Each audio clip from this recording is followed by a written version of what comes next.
now I want to talk about a fun thing, right? Now this is a super exciting part about actual credit cards is the points, which this is what makes getting discounts worth it. You can get money back, and which this is like a basic format of points, because later on in the course I actually explain how I'm able to get these hotels for free using these points. But right now we're just talking about the basic amount of usage of points, so you can understand how it works in general before we talk about the advanced topic, which is the transfer partners, which all that's where the power actually comes in. So how I kind of view points, right? So points it's just like a discount. It's just the value of the amount that you're going to use for your discount, right? So it's like a percentage back. Like I was talking about my Mid-Florida card, I got 2.5% back. That means that I would get, they usually do it in hundreds. So say I spent $100 and I got 2.5% point back, 2.5% back, which, if it's $100, it's going to be $2.50, right? So usually instead of giving you 2.50 points, right, they would give you 250 points. And that's kind of like an evaluation is what we call it. It's like a 1-for-1 or a 1 cent point per point. And not all points are valued equally, right? So why I say this is because different points mean different things. Some points could say they're giving you 10% back, but their points are not worth the value of 1 cent, right? So just to break it down a little bit here, I just grabbed a quick calculator so you can kind of see what I'm talking about here. So I was talking about the point system, right? So if you spend $100 and you get the 2.5% back, right? It'd be 0.25. So $2.25, right? So that's what you're getting back from 2.5% back, right? Now, not all points are valued equal, and I want to kind of show this. So that would be the 1 cent per point valuation, right? Now, if they're saying they're going to give you 10 points back per dollar spent, right? This could mean that would typically mean 10%, right? If we just did it with the same math. So that same $100, right? You would multiply it by 0.1, which that's 10% in decimals. So typically you'd get $10 back if you spent $100 and they were giving you that point evaluation, right? They were giving you 1 cent per point. But where things get a little bit more complex is that not all points are made equal, right? So some have a point value of 0.05% of what it is. To basically explain that, 0.05 in, I'm trying not to be too mathy here, but 0.05 is actually a half in decimals. So if their evaluation, which these are things you have to look up, I can't necessarily tell you 100% their evaluation on everything. Plus these evaluations change over time and whatnot. But if their evaluation was 0.5 of a point is what it was, like it would be less. So that 10% back that you would have gotten is actually not 10%, but it's half of 10%, which is obviously 5, but I'll just do that. It's multiplied by, it's 10 multiplied by 0.5, which is just a half, so it's gonna be 5, right? So that same $100 that you, with the points that you got back, because the points were worth less than 1 cent per point, you're not getting the same thing. So a lot of credit cards say, oh, you can get 17% back or 17 points per dollar spent.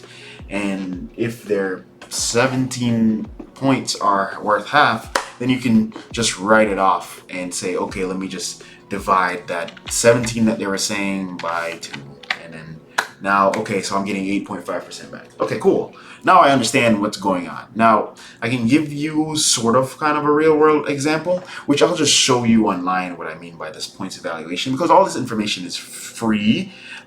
And point evaluation sometimes it's subjective because depending on how you view it, but there are general consensuses about how points work. So this is just me kind of writing this up and showing you online what I mean by these cents per point things, right? Now, AI is starting to take over, obviously, so we're seeing more data there. But at 0.005 cents per point, that's kind of like, this is Hilton's point evaluation. So different credit cards like the Hilton Aspire.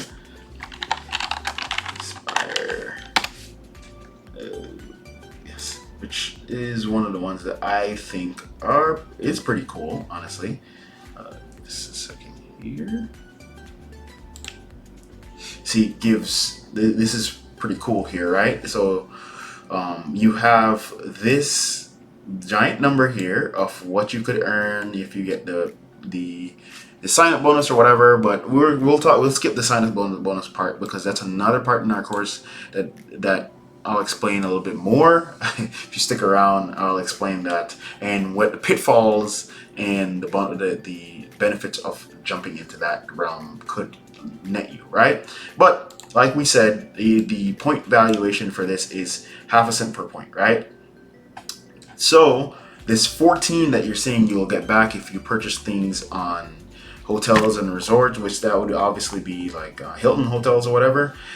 This is not actually 14% back. You're only getting 7% back, and this goes for pretty much everything here, right? So everything you can just count it in half and split it, right? So 3.5% back. That's what how much you're getting here. 3.5, 1.5. So then you can actually see how much you're getting, which, as I said, these are not hard and fast numbers. These are numbers that could change because different Hilton hotels have different charge rates, and it can get very complex very quickly. So you just have to do your own research. I'm just explaining how it works on a very basic level here, right? Now we're back to the slides. I'm going to kind of show you, I only have expertise in some of these because I haven't touched all of them because I didn't feel like they were worth my while, right? Now, I have main expertise in a couple, which are Amex points, Chase points, and another one called Bilt points, right? So these points have different evaluations, which Amex typically, they evaluate it at 2.7 or something high. It's a very high number, like 2.7 for Amex points, and Chase is around 2 or so. And this is where I say the point evaluations can be subjective, because 2.7 is really good, right? That means that whatever the percent back or the point back you're getting, you just multiply it by 2.7 or whatever. So like 3. But that is for things like business class travel. And I mean, this is not to skew you in any way. I think business class and first class are really cool. It's just that the time spent in these business class and upper class in flights for me is a bit short/limiting. I prefer to spend my points on hotels than the travel aspect. I'd like to get a decent seat, but I don't need, the first class treatment for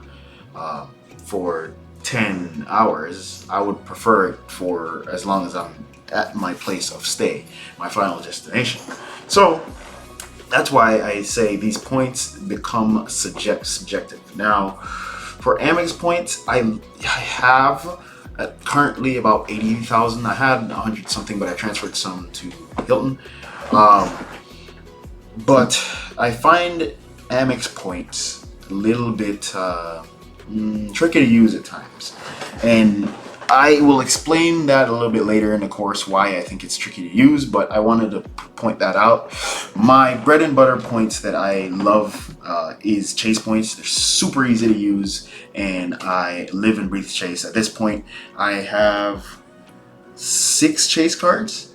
Yes, 6 chase cards, which I believe I've gotten 4 in the last year, which it tells you something. The chase points are very valuable, and I have their point value shifts up and down, but it's frankly because of these more advanced topic that I'm gonna talk about in the course is transfer partners, and that's what really give these point evaluations higher than what they are, because typically they're about 1 cent per point for each, depending on what you spend it on. So all these things are online, and you have Forbes, the point guy. There's different guides that explain and help with it. My idea is to give you a base level so you can understand what you're going to when you're reading these things, because otherwise it might get a little bit overwhelming.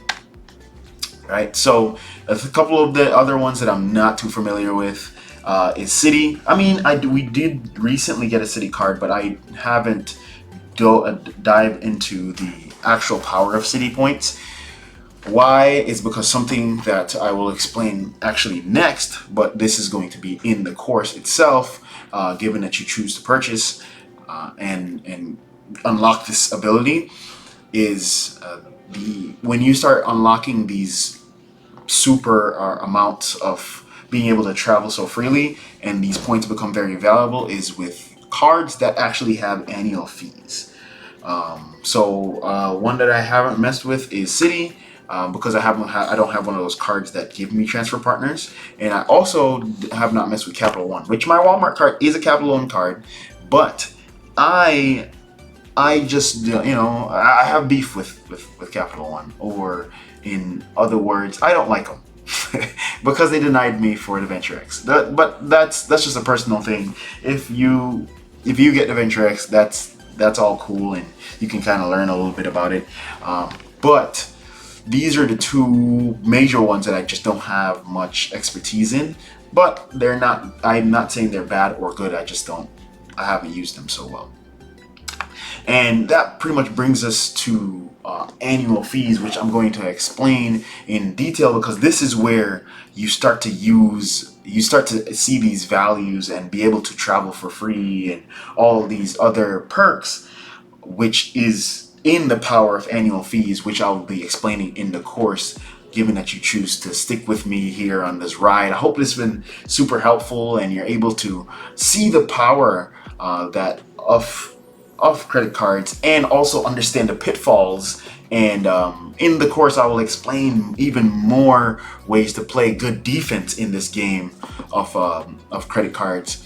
But I'm just super excited that you stuck with me this far, and I hope that you continue to join me in this credit card journey. I'm super excited about teaching you a lot more about credit cards and all the things that it has to offer. But thank you, and tune in next time.